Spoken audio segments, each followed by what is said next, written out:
Hello, my name is Howard Beebe, and I'm the author of Wysteria. It is a novel. I should mention that it is available on Amazon, both paperback and an e-version. Over the next number of weeks, I will be doing a complete reading of the novel, along with commentary. I will read the chapters straight through, and will resist the temptation to comment during the middle of the reading, but before and after, or I will probably be making some kind of commentary. If anybody has any questions or comments, please put them in the comment section below, and at the beginning of the subsequent video, depending on their relevancy, I will be addressing any questions or comments that you have.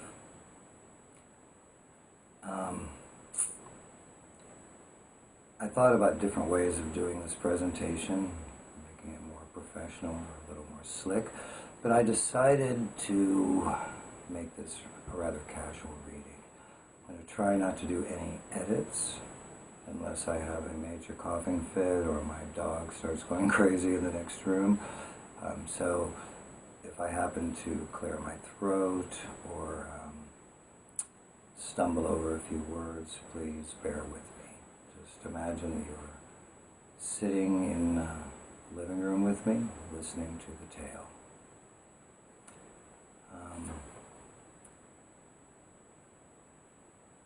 I may, if there ends up being any kind of lengthy discussions or comments that I want to make, I may end up breaking this into two videos, one with just the reading and then a second one with the commentary. And that way, if people are not interested in the commentary, they can just skip over those videos. Of course, you can always fast forward, skip through the commentary parts of these videos if you just are interested in going straight through the novel. If you do find this interesting, please feel free to like the videos, to subscribe to the channel, and to sign up to get notifications. I will be trying to do a chapter at least once a week. It's a rather lengthy book, so that would take a while. This is January now, and I don't spend as much time outside in the garden this time of year, so I will try to do them more often than that. I'll try to do several a week, but please, just if you want to continue listening to the book, please keep an eye on the channel.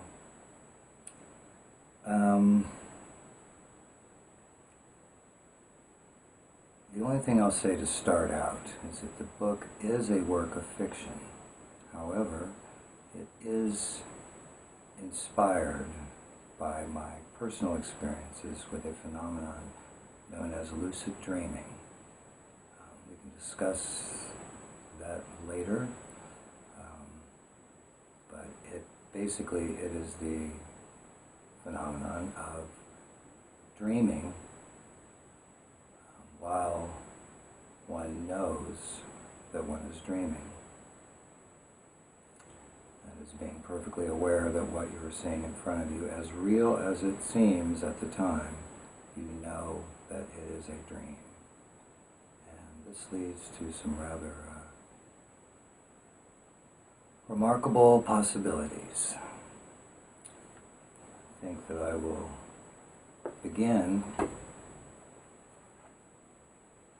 Excuse me while I put on my reading glasses, since I am now aged. And I will begin with the author's note. To the reader. The following tale was inspired by my own experiences with lucid dreaming. It is a novel, a work of fiction to a large degree. And yet,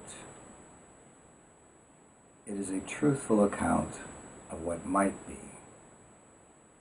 I invite you to share the mind of the central character as he enters the realm of dreams and struggles to comprehend the content as well as the implications of his experiences there.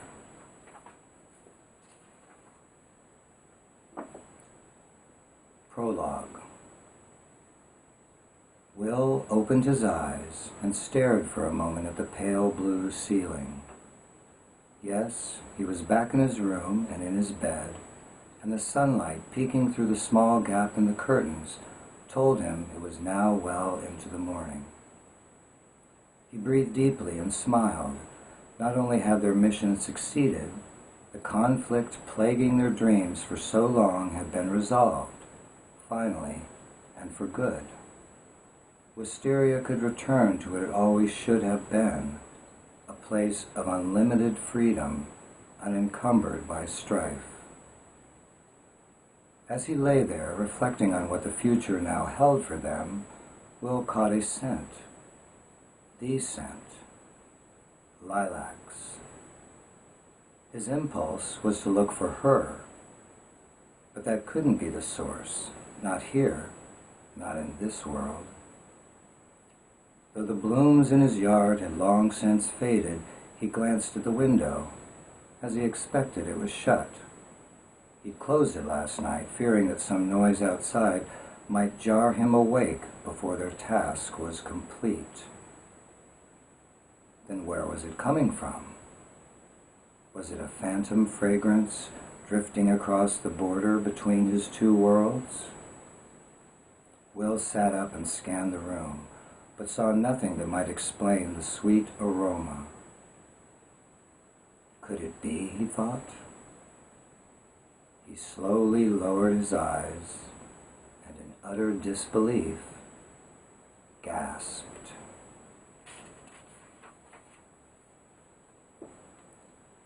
Chapter 1.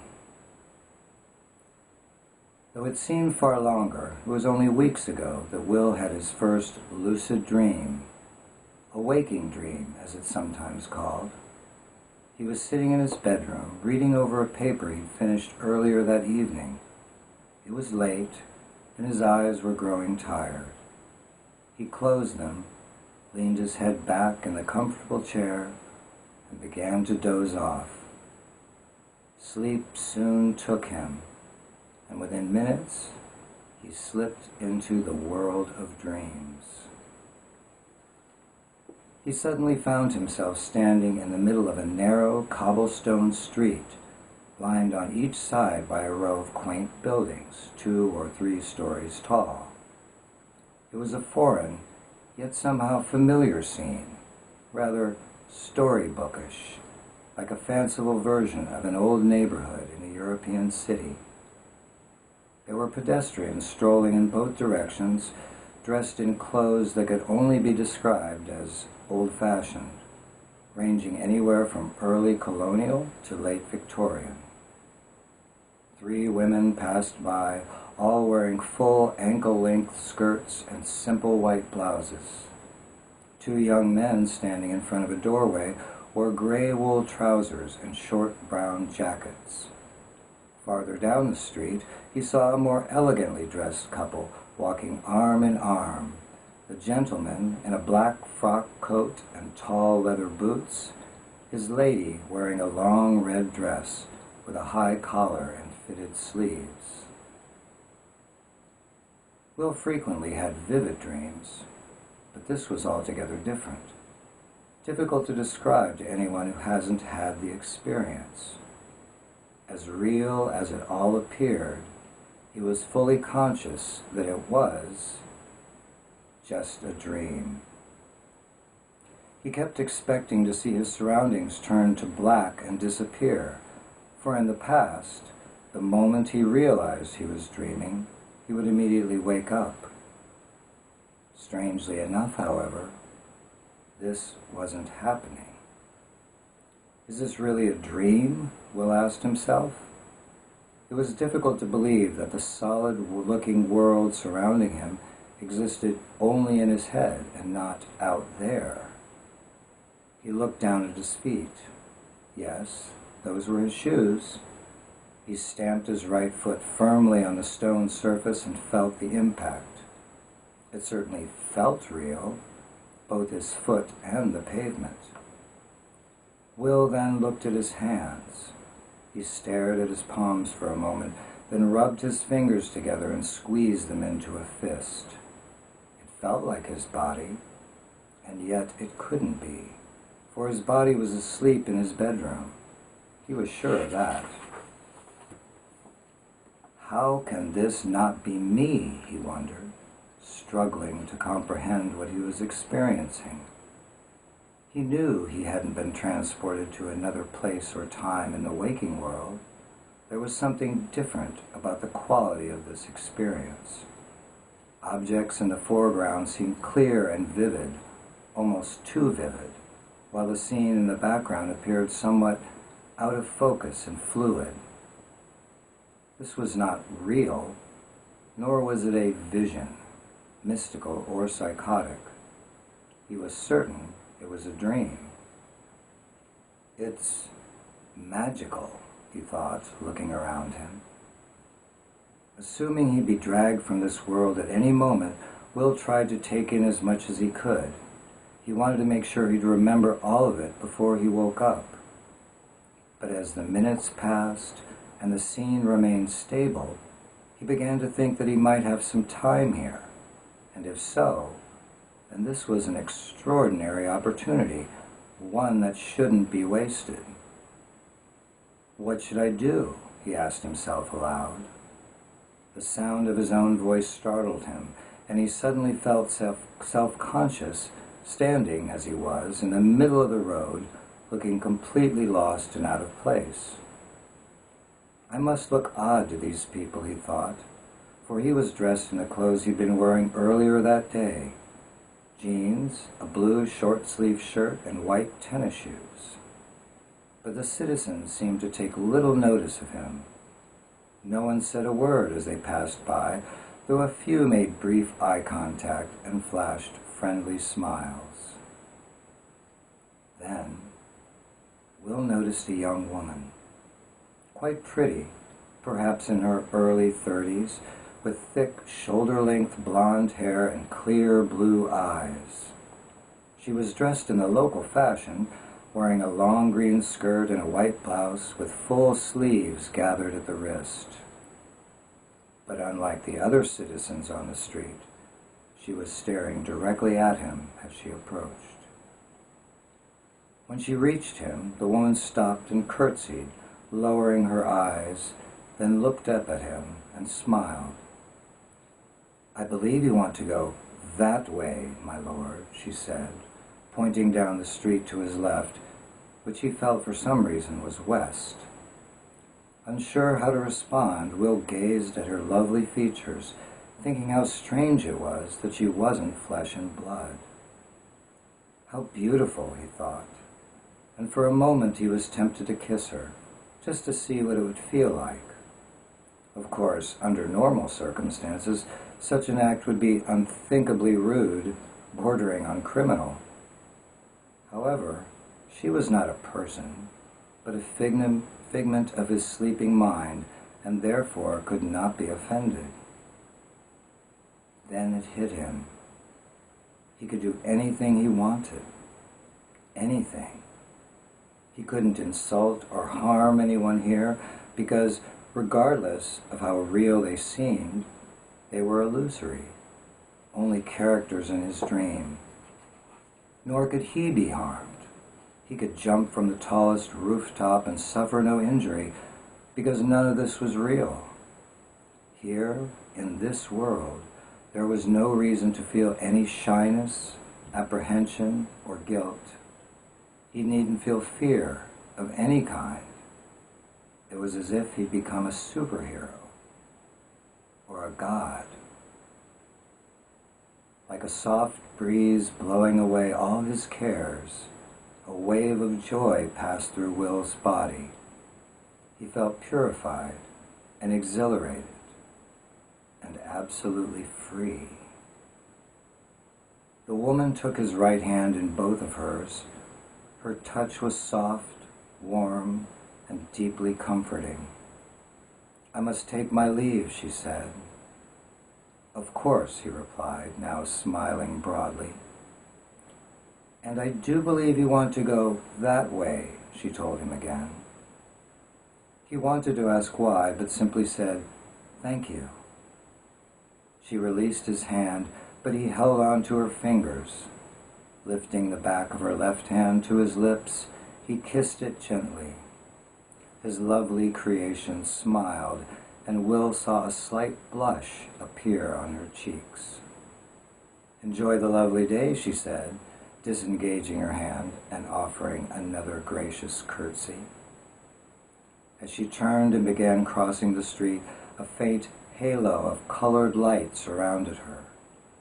The radiant beauty walked to a small wooden door in the building opposite him, opened it, and after casting a quick glance over her shoulder, disappeared inside. For a moment, Will was tempted to follow her, but he decided to heed her advice. Very curious, he said to himself. What was it she thought he was looking for? Will began walking in the direction she'd suggested. Since the road turned slightly to the left about 50 yards ahead, he couldn't tell where it was taking him. But rounding the bend, he saw it led to an arched gateway that opened into a large courtyard of some kind. When he reached the entrance, Will stepped through the gate and stopped for a moment to survey the new scene. The courtyard was actually a small town square, perhaps 250 feet across, enclosed by buildings and high stone walls. Other than a large fountain in the center, there were no structures inside. The ground was paved with gray flagstones, except for the back left corner, which was slightly raised. Several trees and a few ornamental shrubs grew there, clustered around a stone bench sitting on a carpet of dark green moss. There were a number of people in the plaza, some strolling leisurely, others gathered in small groups, talking and laughing. Occasionally, someone would appear from one of the doors, carrying a bundle of who knows what. Then the fountain caught Will's eye. He'd noticed it even before he entered the square, but though it was a rather prominent feature, he'd paid it little attention. At first, it appeared somewhat two-dimensional and slightly blurry. However, as he looked more closely, it came into sharp focus. It was made of stone, polished and dark gray, probably granite, with a tall central column from which the water pulsed up into the air before falling into a circular basin, waist-high and perhaps 12 feet in diameter. While not particularly ornate, it was striking. As Will walked toward the fountain, it became more dazzling. The upward spray sparkled like a plume of liquid diamonds, and the sound of the water splashing into the pool became musical, reminding him of the delicate glass wind chimes he sometimes heard in the distance on a quiet, breezy night. Coming to the edge of the basin, he stared for a minute into the pool, then dipped both his hands in the water. It felt wet, but different somehow. Effervescent, like carbonated water. Almost alive. After a few moments, Will withdrew his hands and shook the water from them. But as he started to wipe them dry on his shirt, he found they were no longer wet. Odd, he thought. His attention now turned to the southwest corner of the square, where the small clump of trees grew. It looked like a charming spot, and needing a minute to collect his thoughts, he decided to go sit down in the shade. Will walked over to the bench beneath the trees and took a seat facing the plaza. From here, he saw that the gate through which he'd entered was located in the middle of the eastern wall of the enclosure. There were no other doorways along that side, only a few small windows high up on the second story. A tangle of vines climbed across the wall, clinging to the rough stone, nearly covering large sections of it. At the northern end of the square were 6 wooden doors, evenly spaced along the wall, each painted a different color, 3 with small rectangular windows cut into them at eye level. Above each door hung a small sign jutting out into the plaza, though from where he sat, Will couldn't make out what any of them said. There was also a row of windows, 2 or 3 for each doorway, set in the story above them. To his immediate left, the western wall was high and solid, broken only by a gateway, identical to the one on the opposite side of the square. The southern wall, on his right, was lower than the others, no more than 15 feet high, and had a walkway along the top. In its center was another arched entrance, larger than the other 2 gates, and flanked by 2 smaller open doorways. Curious where it led, Will rose from a seat and walked over to investigate. Outside the gate was another street, wider than the one he'd followed into the square. It stretched straight ahead for nearly 100 yards, terminating at a low wall with a pair of large wooden doors, which stood closed. From the larger size of this entrance and the width of the road, he guessed that this was the main entrance to the square. As he peered down the street, wondering what lay beyond the wall at the far end, Will noticed a dense black cloud beginning to form ahead of him. The darkness crept forward, obscuring the scene as it moved closer. His body then began to tingle. "No," he gasped, for he realized what was happening. He was waking up. Will began backing up, trying to retreat from the inky fog, but it was no use. Blackness surrounded him, and his dream world disappeared. A moment later, he woke up, now back in his room, sitting in his chair, with the paper he'd been reading on the floor by his feet. "Oh my God," he said aloud. "That was incredible." Will looked at the clock on his desk and saw that he hadn't been sleeping long, perhaps only 15 or 20 minutes. That was strange, for it felt as if he'd been away much longer than that. "Can I get back?" he wondered. Thinking it might be possible to return if he could fall back asleep soon enough, he turned off the light and made his way to the bed, trying to hold an image of that world in his mind. Without undressing, he slid under the covers, put his head on the pillow, and closed his eyes. However, though he nodded off quickly, Will did not return to his dream world that night.